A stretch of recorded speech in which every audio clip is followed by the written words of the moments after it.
Hi and welcome to the short tutorial. In this video I will show you how to get or use the Snapchat crying filter. So watch this video till the end and you have to follow the same procedure, and if this video really helps you out, do subscribe to my channel. So first of all you have to open your Snapchat mobile application. Once you will open it, you have to click on this emoji. Once you will click on it, right now it's very trending, so you will get this filter in this filter option. Here is, so swipe to the left and this is the crying filter.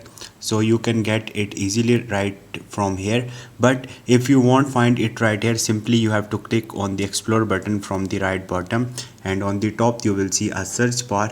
You have to search for the crying filter.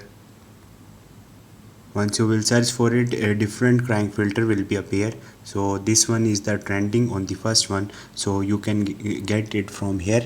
So this is the way you can get or use the Snapchat crying filter. Hope this video will helpful for you. If you have any question, you can ask me in the comment section, and don't forget to subscribe my channel. Thank you.